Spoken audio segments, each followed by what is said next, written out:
Buenos días, mis hermanos y amigos, en esta mañana.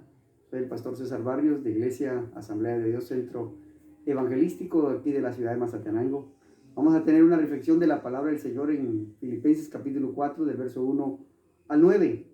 El apóstol Pablo en esta carta a los Filipenses hace mención de una palabra bien interesante en el versículo 4 que dice: regocijaos en el Señor siempre. Otra vez os digo, regocijaos.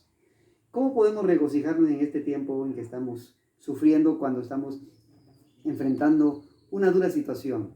Pues hay una respuesta en la palabra del Señor. Y la respuesta es que el apóstol Pablo nos da el ejemplo maravilloso, porque cuando Pablo escribe esta carta, que fue alrededor del año 60, del año 62, escrita desde Roma, desde la cárcel, el apóstol Pablo estaba enfrentando una de las situaciones bastante difíciles, una circunstancia muy complicada y muy difícil para él.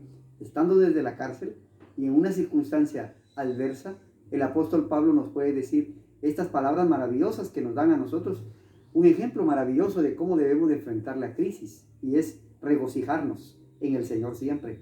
El creyente debe siempre regocijarse en el Señor, no importa la circunstancia que esté viviendo a su alrededor. El apóstol Pablo nos pone un ejemplo maravilloso. Estando en la cárcel, él nos da estas palabras maravillosas que siempre nos alientan, que siempre nos dan fortaleza. Cada vez que leo esta escritura y recuerdo estas palabras del apóstol Pablo, dice: regocijaos en el Señor siempre. La palabra regocijarse significa sumo gozo o gozo excesivo.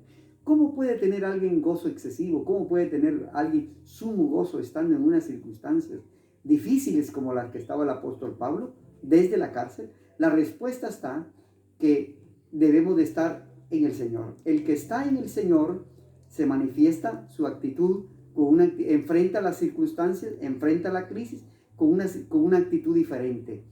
La enseñanza de la palabra del Señor, o la reflexión de esta mañana, es que debemos de estar alegres en el Señor. ¿Por qué? Porque la confianza está en el Señor. Así es que, mis hermanos y amigos, espero que Dios nos bendiga esta mañana y que ánimo para todos y regocijarnos siempre en el Señor. No importa la circunstancia que nos toque que vivir, debemos de regocijarnos en el Señor.